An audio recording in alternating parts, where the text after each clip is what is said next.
இந்த எலெக்ஷன் டேல மேக்சிமம் என்ன பண்ணுவீங்க? போவீங்க, ஓட்டு போடுவீங்க, வருவீங்க, அவ்வளோதான் உங்களுடைய பார்ட்டிசிபேஷன்.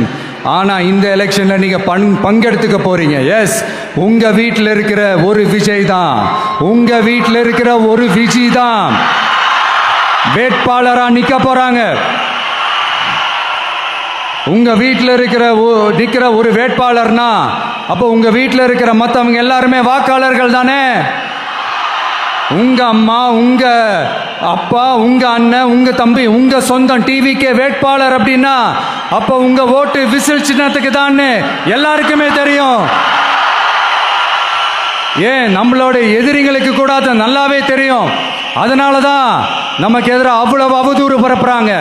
என்னென்ன அவதூறு பரப்புறாங்கன்றது உங்களுக்கே நல்லா தெரியும். ஆனால் அவங்களுக்கு தெரியாது, என் மேலே அவதூறு பரப்புனா அது மக்கள் மேலே அவதூறு பரப்புற மாதிரின்னு. எனக்கு அரசியல் தெரியலன்னு சொன்னா அது மக்களுக்கு அரசியல் தெரியலன்னு சொல்ற மாதிரின்னு. என்ன அசிங்கமா பேசினா அது மக்கள் அசிங்கமா பேசுற மாதிரின்னு. எனக்கு எதிராக செய்யற ஒவ்வொரு செயலும் அது மக்களுக்கு எதிராக செய்யற செயல் அவங்களுக்கு தெரியாம போச்சு. இந்த விஜயும் மக்களும் வேறு வேறு இல்லை. இந்த விஜயும் மக்களும் ரத்தமும் சதையும் மாறி, உடலும் உயிரும் மாறி, ஒன்னிலிருந்து ஒன்ன பிரிக்கவே முடியாது. எஸ், சென்சிட்டிவான சென்டிமெண்ட், அது சென்சிட்டிவான சென்டிமெண்ட்.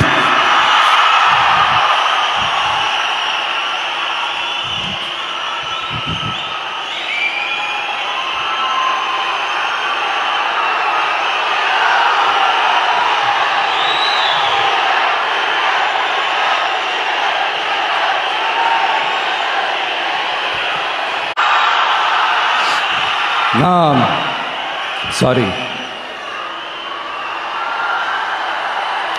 இதை யாரும் அசைக்க முடியாது.